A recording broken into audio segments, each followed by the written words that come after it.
Very good morning, dear students. Yesterday, we are talking about primary structure of proteins. हमने proteins कल शुरू किया था. आज हम सेकेंडरी स्ट्रक्चर ऑफ प्रोटीन के बारे में, टर्शरी और क्वाटरनरी स्ट्रक्चर ऑफ प्रोटीन के बारे में बात करेंगे. पहले हम सेकेंडरी स्ट्रक्चर ऑफ प्रोटीन के बारे में बात करते हैं. ये लंबी और फ्लेक्सिबल पेप्टाइड की चेन होती हैं जो कि अपने आप को फोल्ड करती हैं और स्पेस में एक डेफिनेट अरेंजमेंट लेती हैं और इसको कॉन्फर्मेशन कहा जाता है, जिसमें पॉलीपेप्टाइड के अंदर कार्बोनिल ग्रुप का जो ऑक्सीजन है और अमाइनो ग्रुप का जो हाइड्रोजन है, उनके बीच में हाइड्रोजन बॉन्डिंग बन जाती है. डिपेंडिंग अपॉन के इनमें आर ग्रुप जो है वो छोटे साइज़ का है या बड़े साइज़ का है. सेकेंडरी प्रोटीन्स जो हैं वो फर्दर दो तरह की होती हैं, alpha helix structure and beta flat sheet structure. तो हम देखते हैं कि अल्फ़ा हेलिक्स स्ट्रक्चर में क्या होता है. अल्फ़ा हेलिक्स स्ट्रक्चर में जो अल्काइल ग्रुप है वो लार्ज होता है. जैसे कि मैंने बताया कि डिपेंडिंग अपॉन के अल्काइल ग्रुप का साइज़ कैसा है, जो सेकेंडरी स्ट्रक्चर ऑफ प्रोटीन है ये दो तरह के होते हैं, alpha helix structure and beta flat sheet structure. अगर आर ग्रुप बहुत लार्ज हैं तो फिर उस केस में अल्फ़ा हेलिक्स स्ट्रक्चर बनता है, लेकिन इसमें भी कार्बोनिल के ऑक्सीजन और अमाइनो ग्रुप के हाइड्रोजन के बीच में हाइड्रोजन बॉन्डिंग बनती है. और ये जो अमाइनो एसिड यूनिट होता है, ये फोर्थ अमाइनो एसिड यूनिट जो है, मतलब कि कार्बोनिल ग्रुप जैसे फर्स्ट अमाइनो एसिड का है और हाइड्रोजन जो है फोर्थ अमाइनो एसिड यूनिट का है. तो इस तरह से ये फोल्डेड स्ट्रक्चर बना लेते हैं हाइड्रोजन बॉन्डिंग बना के. तो ये स्पाइरल स्ट्रक्चर बनाते हैं जो कि right handed alpha helix structure होता है. और इस तरह के स्ट्रक्चर को ज़्यादातर फाइब्रस प्रोटीन में फाइंड आउट किया जाता है. फाइब्रस प्रोटीन के बारे में मैंने कल बताया था, जैसे कि अल्फा कैरेटिन होगी, हेयर हो गए, nail, wool, skin, beaks, claws, myosin etcetera. इन सब का जो है अल्फा हेलिक्स स्ट्रक्चर होता है. और ग्लोबुलर प्रोटीन्स जो होते हैं जैसे कि हीमोग्लोबिन हो गया, उनके कुछ पार्ट जो हैं वो भी अल्फा हेलिकल स्ट्रक्चर की फॉर्म में होते हैं. अल्फा हेलिकल स्ट्रक्चर ये दिखाया गया है. तो जैसे ये कार्बोनिल ग्रुप है, ठीक है, तो ये NH है, फिर ये कार्बोनिल है, फिर ये कार्बोनिल है, फिर ये NH है, ठीक है. तो इस NH और इस कार्बोनिल के बीच में हाइड्रोजन बॉन्डिंग जो है वो फाइंड आउट की गई है. तो ये एक अल्फ़ा हेलिकल स्ट्रक्चर जो है ये स्ट्रेचेबल है. और स्ट्रेचेबल इसलिए होता है कि इनमें वीक हाइड्रोजन बॉन्डिंग होती है, तो आप इनको स्ट्रेच करते हैं तो ये थोड़ी बहुत इलास्टिसिटी शो करता है, लेकिन इतना ज़्यादा नहीं खींचना कि ये टूट जाए. और अगर आप इसके ऊपर जो फोर्स अप्लाई कर रहे हो खींचने की, अगर उसको छोड़ दो तो ये अपनी जगह पे वापस आ जाता है. ये था alpha helical structure. Beta flat sheet या बीटा प्लेटेड शीट स्ट्रक्चर जो है ये सेकेंडरी स्ट्रक्चर की दूसरी टाइप है. इसमें फिगर से पहले मैं बता दूं आपको, इसमें अल्काइल ग्रुप जो है वो स्मॉल साइज्ड होता है. जैसे कि मैंने बताया था कि अल्फ़ा हेलिक्स स्ट्रक्चर में आर ग्रुप जो है वो लार्ज होता है, इसमें ये स्मॉल साइज़ होता है. स्मॉल साइज़ होने की वजह से इसमें एक शीट लाइक स्ट्रक्चर जो है ये बना हुआ है. और आर ग्रुप जो है वो अल्टरनेट है. जैसे देखिए ये कॉन्फर्मेशन में स्पेस में इसकी ओरिएंटेशन ऐसे दिखाई हुई है, फिर यहाँ पे आर ग्रुप ऐसे दिखाया हुआ है, अल्टरनेट हो गए, फिर ये ऊपर की तरफ दिखाया हुआ है. तो इस तरह से ये अल्टरनेट है. ये देखिए आर, फिर आर, फिर आर, ये अल्टरनेट हैं. तो अगर ये बड़े साइज़ के होते ना तो इन्होंने अल्फ़ा हेलिकल स्ट्रक्चर जो था उसे फॉर्म करना था. चूँकि ये छोटे साइज़ के हैं तो ये अल्टरनेट हो गए हैं और इनके बीच में एक शीट लाइक स्ट्रक्चर जो है वो बन जाता है. ये है बीटा फ्लैट शीट या बीटा प्लेटेड शीट स्ट्रक्चर की थोड़ी सी एक्सप्लेनेशन। उसके अलावा ये जो शीट्स हैं, जो मैंने अभी अभी आपको दिखाई, ये एक दूसरे के ऊपर स्टैक होती हैं, जैसे किताबें एक दूसरे के ऊपर पड़ी होती हैं और थ्री डायमेंशनल स्ट्रक्चर बना देती हैं। और ये सिल्क फाइबर में बीटा प्लेटेड शीट स्ट्रक्चर होता है। और इसकी मैकेनिकल प्रॉपर्टी ये है कि सिल्क जो है जो है नॉन इलास्टिक है। हाँ, लेकिन उसकी स्ट्रेचिंग से पेप्टाइड कोवलेंट बॉन्ड जो है वो पुल हो जाते हैं। और लेकिन सिल्क के कपड़े को फोल्ड करते जाओ तो वो कितना छोटा सा बन जाता है, उसको रिंग में से भी निकाल सकते हो, क्योंकि उसमें बीटा प्लीटेड शीट स्ट्रक्चर जो हैं वो होती हैं। तो इसीलिए जो है सिल्क का कपड़ा जो है वो बहुत ही कम स्पेस ऑक्यूपाई करता है। ये था हमारा secondary structure of protein. I am sure कि आपको ये क्लियर हो गया होगा। टर्शरी स्ट्रक्चर पे चलते हैं। प्रोटीन का जो टर्शरी स्ट्रक्चर है ये थ्री डिमेंशन स्ट्रक्चर है। ये it arises due to folding and superimposition of various secondary structure element to give entire molecule a spherical shape। ये थ्री डिमेंशन स्ट्रक्चर जो है वो उसमें बहुत सारे ग्रुप्स फोल्ड हो जाते हैं और ये एक सफेरिकल शेप को अक्वायर कर लेते हैं। नॉर्मल पीएच पे और नॉर्मल टेम्परेचर पे हर प्रोटीन जो है वो टर्शरी स्ट्रक्चर जो है उससे मेंटेन करने की कोशिश करती है, क्योंकि टर्शरी स्ट्रक्चर जो है एनर्जेटिकली सबसे ज़्यादा स्टेबल होता है। एक बार जब अमाइनो एसिड ज्वाइन करके प्राइमरी स्ट्रक्चर बना देते हैं तो सब्सिक्वेंट स्ट्रक्चर यानी कि सेकेंडरी और टर्शरी स्ट्रक्चर जो है उसको ऑटोमेटिकली फॉलो करते हैं। और ये सारा कुछ जो है अट्रैक्टिव और रिपल्सिव फोर्सेस की वजह से होता है, जो कि डिफरेंट पॉलीपेप्टाइड चेन्स की बीच में होती हैं। टर्शरी स्ट्रक्चर जो है प्रोटीन के, वो कॉइल करते हैं, फोल्ड करते हैं और इस तरह से अपने आप को अरेंज करते हैं कि नॉन पोलर ग्रुप को हाइड कर लेते हैं और पोलर साइड चेन को एक्सपोज करते हैं। और जो टर्शरी स्ट्रक्चर है प्रोटीन का, वो दूर दूर वाले अमाइनो एसिड जो हैं उनकी चेन को एक दूसरे के पास लेके आता है। और टर्शरी स्ट्रक्चर जो है उसमें भी वीक बॉन्ड हाइड्रोजन बॉन्ड होता है, लेकिन इसमें आयनिक बॉन्ड और कोवलेंट बॉन्ड डाइसल्फाइड ब्रिजेस मैंने बताया था कि ये सल्फर है, ये सल्फर है, तो ये एक चेन है, ये एक चेन है अमाइनो एसिड्स की, तो उनके बीच में ये डाइसल्फाइड जो है ब्रिज होता है। और इसके अलावा बायोलॉजिकल एक्टिविटी जो है प्रोटीन मॉलिक्यूल की, वो मेनली स्पेसिफिक टर्शरी स्ट्रक्चर के ऊपर डिपेंड करती है। और इस स्ट्रक्चर को इजीली आप डिस्टरप्ट कर सकते हैं, यानी ख़राब कर सकते हैं by change in its pH और टेम्परेचर। लेकिन अगर आप पीएच नॉर्मल लेते हो, टेम्परेचर रूम टेम्परेचर रहता है, तो इसके स्ट्रक्चर को कोई भी इसकी स्टेबिलिटी को कोई असर नहीं होता। स्टेबिलिटी इसकी जो है वो काफ़ी हाई होती है। लेकिन अगर आप टेम्परेचर बहुत हाई कर देते हो या पीएच वैल्यू को ड्रामेटिकली चेंज कर देते हो, तो ये जो प्रोटीन का फंक्शन नहीं रहता, ये ब्रेक डाउन कर जाता है। प्रोटीन जिनके टर्शरी स्ट्रक्चर्स होते हैं वो ग्लोबुलर प्रोटीन इसकी एग्जांपल है। ये स्फेरिकल शेप के होते हैं।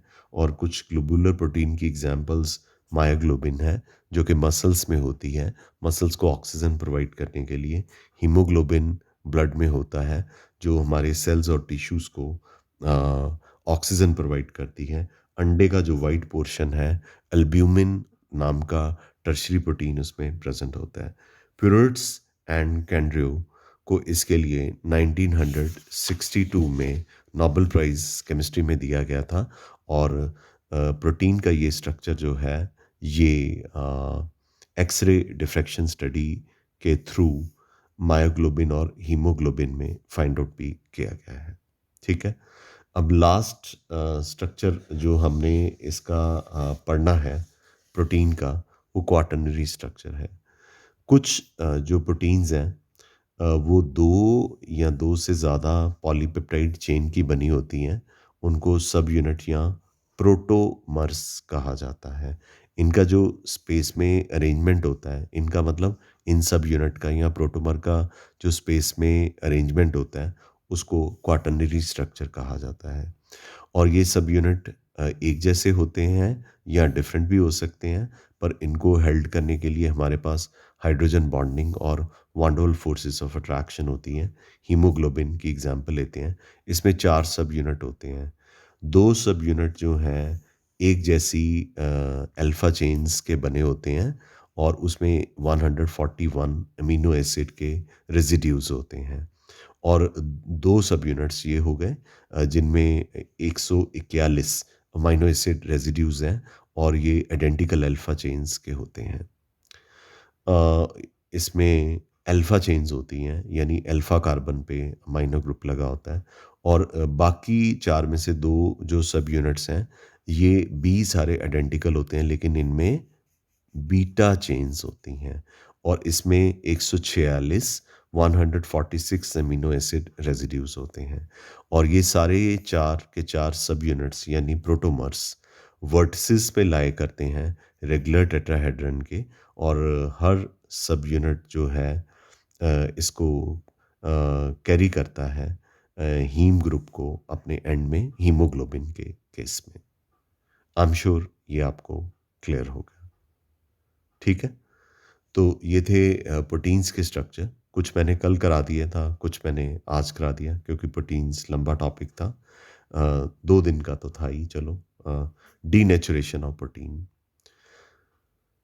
प्रोटीन की डीनेचुरेशन तो हो ही जाती है। अंडे में एल्ब्यूमिन होता है, आप उसको पैन पे ऑमलेट उसका बनाते हैं, तो उसकी प्रोटीन की कोगुलेशन हो जाती है, तो प्रोटीन तो उसमें डिस्ट्रॉय हो जाती है। उसका जो स्ट्रक्चर होता है, नेटिव स्ट्रक्चर जो एक्चुअल स्ट्रक्चर होता है, वो सारा डिस्ट्रॉय हो जाता है। प्रोटीन जो है हमारे बायोलॉजिकल सिस्टम में होती है और 3 डायमेंशनल स्ट्रक्चर में होती है और एक खास बायोलॉजिकल एक्टिविटी ओबे करती है। और इस तरह की प्रोटीन को नेटिव प्रोटीन कहा जाता है। नेटिव प्रोटीन में अगर कुछ फिजिकल चेंजेस करें, जैसे कि टेम्परेचर में, और केमिकल चेंजेस करें, तो या इसकी पीएच वैल्यू में चेंज कर दें, तो नेटिव स्ट्रक्चर जो है प्रोटीन का वो डिस्ट्रॉय हो जाता है।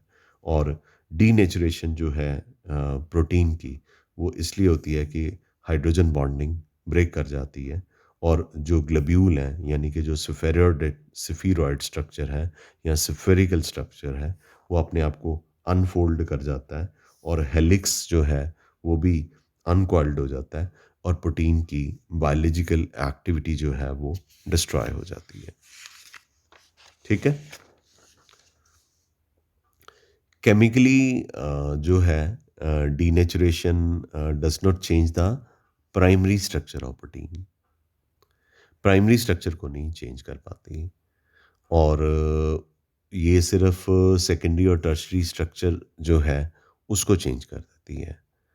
और जो अंडे वाली एग्जांपल जो मैंने बताई थी आपको, इसी तरह से आप अंडे वाली एग्जांपल तो मैंने बता दी। एक और एग्जांपल है, दूध में प्रोटीन होती है, तो दूध में आप वो सिट्रिक एसिड डाल देते हो या खट्टा लगा देते हो दही का, तो कर्ड बनाते हो, या उसको लेमन जूस डाल के हीट करते हो तो पनीर बनाते हो। तो दूध वाली जो प्रोटीन होती है उसकी जो सेकेंडरी और टर्शरी स्ट्रक्चर होता है वो डिस्ट्रॉय हो जाता है। तो मिल्क की डीनेचुरेशन हो जाती है क्योंकि इसमें एक प्रोटीन होती है लैक्टोअल्ब्यूमिन। लैक्टोअल्ब्यूमिन की वजह से जिसकी डीनेचुरेशन हो जाती है, तो दूध जो है वो फट जाता है अगर आप उसमें लेमन जूस डाल देते हो। ठीक है, ये रिवर्सिबल नहीं होता। अगर आप दही बना लेते हो या पनीर बना लेते हो, अगर आप उसको बोलें कि दोबारा दूध बना लें, तो ये पॉसिबल नहीं है। इसी तरह से अंडे की प्रोटीन की जो डीनेचुरेशन है वो भी इरिवर्सिबल इन नेचर है। I am sure this is clear to you guys. आगे हम एंजाइम्स के बारे में पढ़ेंगे। एंजाइम्स का ऐसा है, जितने भी रिएक्टेंट जो हैं वो बॉडी में रिएक्शन बॉडी में होते हैं, उनको कैटलाइज करने के लिए हमारे पास क्या होता है, एंजाइम्स होते हैं। तो बायोलॉजिकल सिस्टम में जो एंजाइम्स होते हैं, उनको बायोकैटलिस्ट भी कहते हैं या एंजाइम्स कह देते हैं।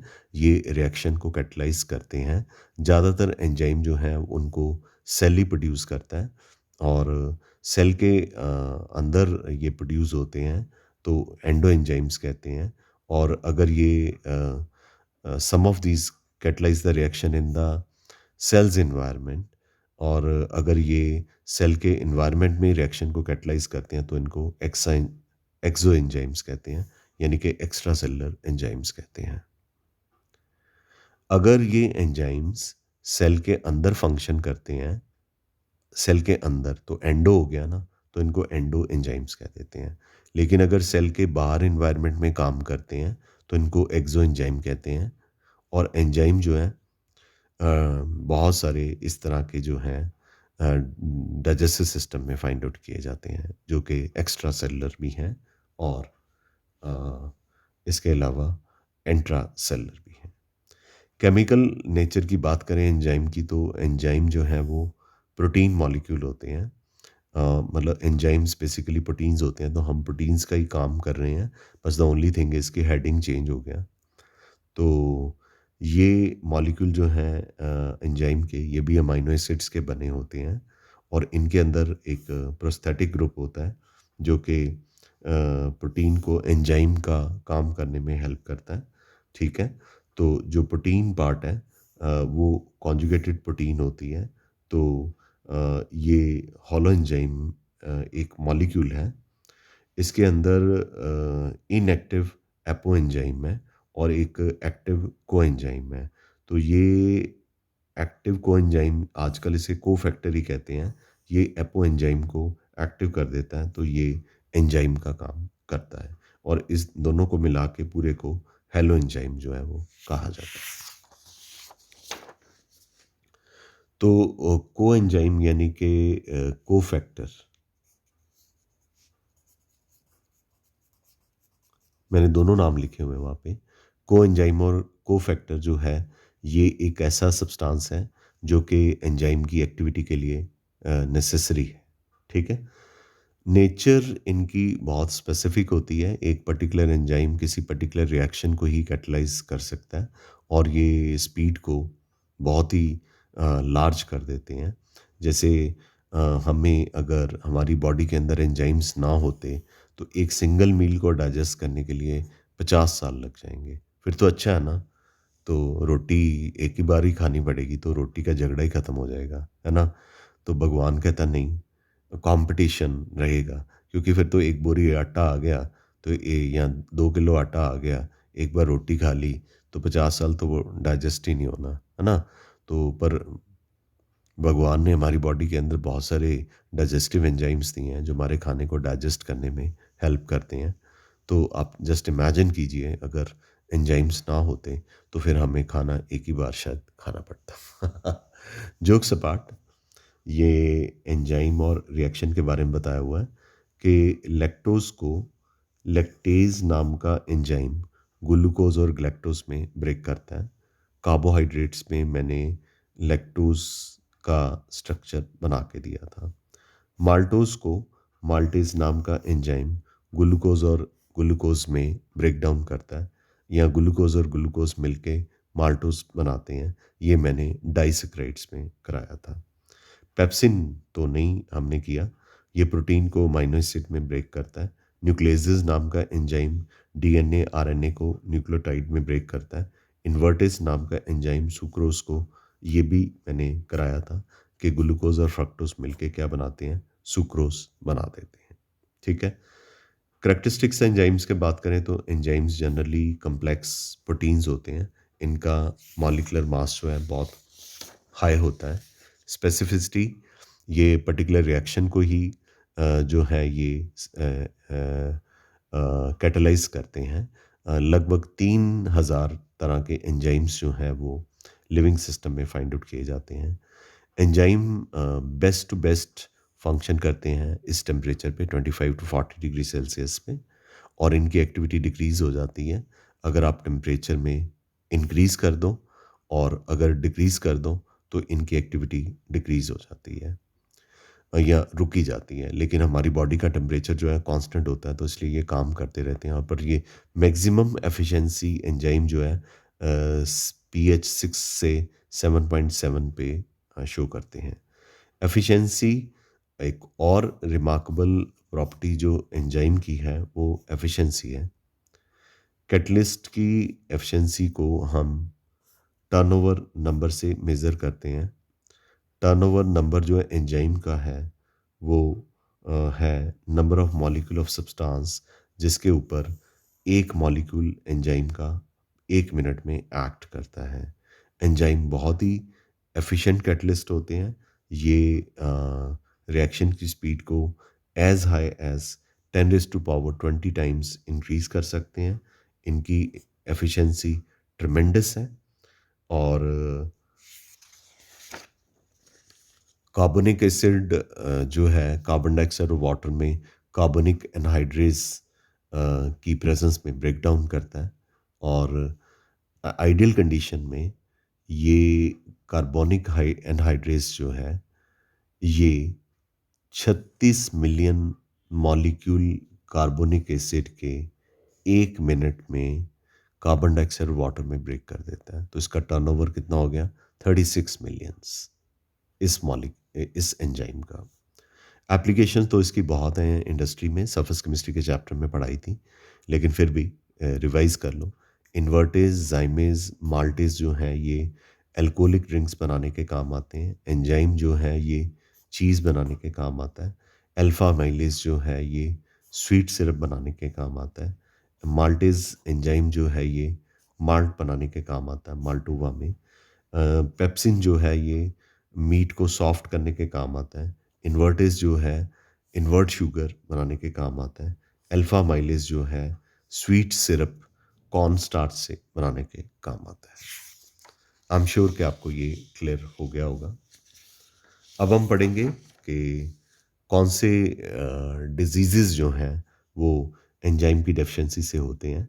बहुत से डिजीज़ होते हैं, हम दो की एग्जांपल बात करेंगे।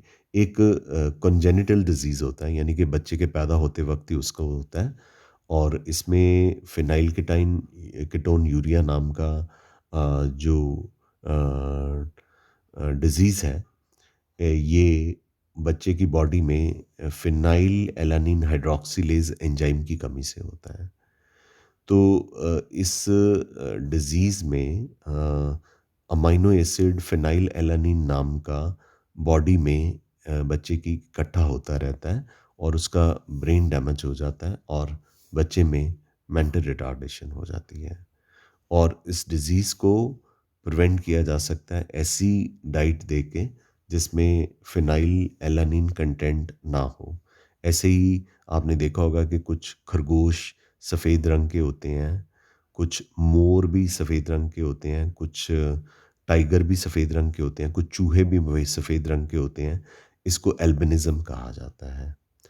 तो एल्बिनिज़म डिज़ीज़ जो है ये एक एंजाइम टायरोसिनेज नाम की एंजाइम की डेफिशिएंसी की वजह से होता है, जिसकी वजह से इसके अंदर स्किन जो है वाइट होती है।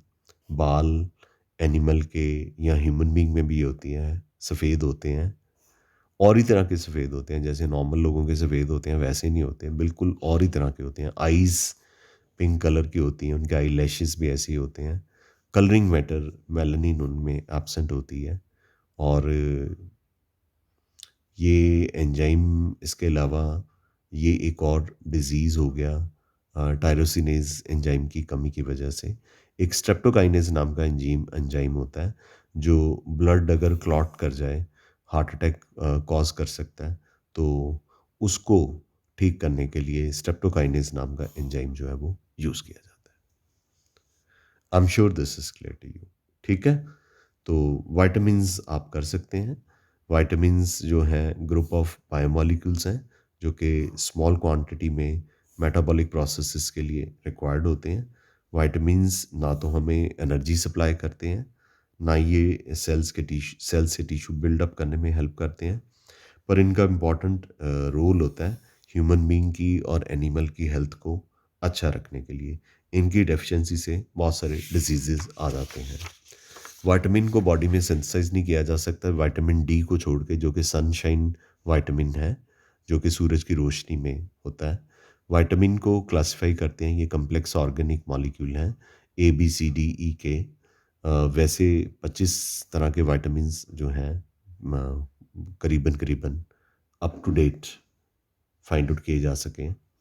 दो तरह की क्लासिफिकेशन है इनकी, मतलब दो तरह से इनको कैटेगरीज में डिवाइड किया जा सकता है। आप ये नहीं कह सकते क्लासिफिकेशन, इनको दो तरह से कैटेगराइज किया जा सकता है।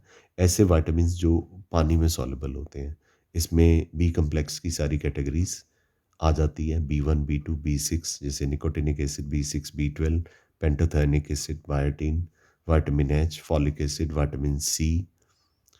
और हम इन वाटर विटामिन्स को बॉडी में स्टोर तो नहीं कर सकते विटामिन B12 को छोड़ के। वाटर इनसॉल्युबल विटामिन्स जो हैं वो फैट सॉल्युबल विटामिन्स हैं, ये A D E K हैं, ठीक है। अगर एक्सेस ऑफ विटामिन ए और डी ले लोगे तो ये हार्मफुल है, ये हाइपर विटामिनोसिस कॉज करता है।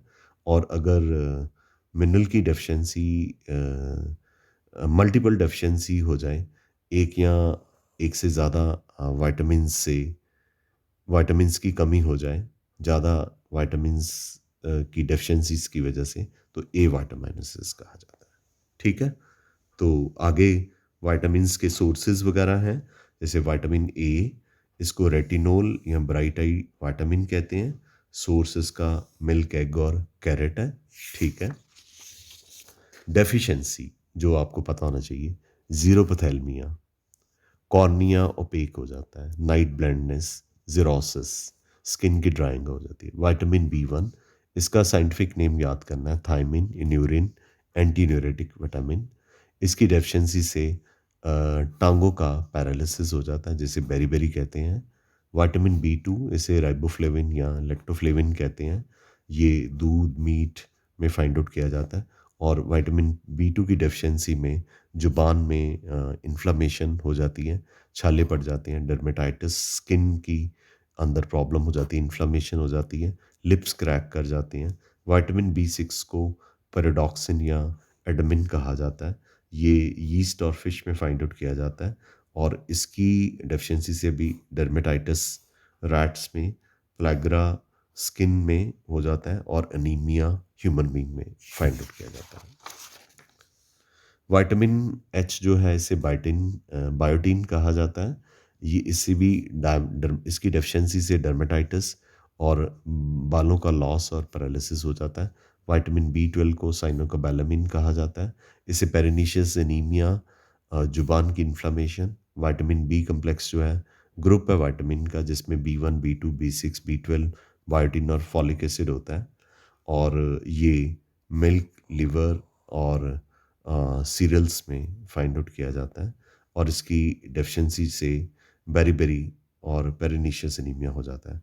विटामिन सी एस्कॉर्बिक एसिड या एंटी स्कॉर्बुटिक विटामिन होता है, ये वाटर में सॉल्युबल है।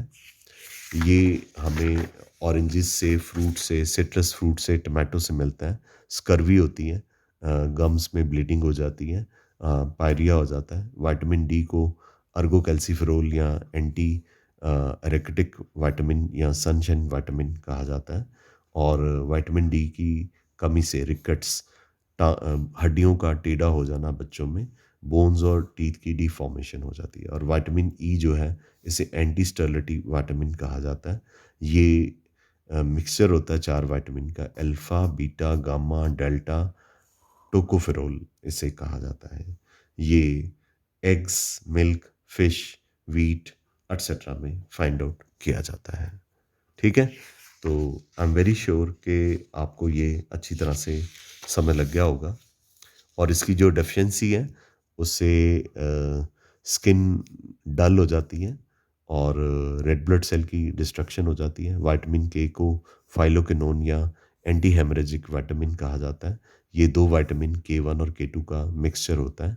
और इसको ऑब्टेन करने के लिए ग्रीन लीफी वेजिटेबल, और K2 को ऑब्टेन करने के लिए इंटेस्टाइनल बैक्टीरिया हेल्प करते हैं, और डेफिशिएंसी से ब्लड क्लोटिंग हो जाती है, हैमरेज हो सकता है। कोएंजाइम Q10 है, ये क्लोरोप्लास्ट और एनिमल के माइटोकॉन्ड्रिया में फाइंड आउट किया जाता है। बॉडी की इम्यूनिटी डिजीज़ के अगेंस्ट जो है कम हो जाती है।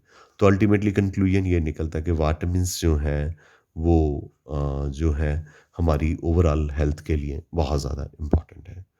आई एम श्योर कि आपको प्रोटीन कंप्लीट समझ लग गई होगी, और एंजाइम्स अच्छे से समझ लग गया होगा, एंड विटामिन्स तो आपने लोअर क्लासेस में किया भी होता है, पर मैंने थोड़ा बता भी दिया, आउटलाइनिंग मैंने आपको बता दी है।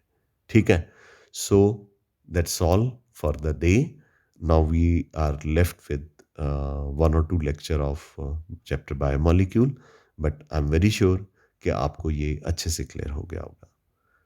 Shall we call it a day? Thank you very much. Have a nice day. Love you all. Have a great day.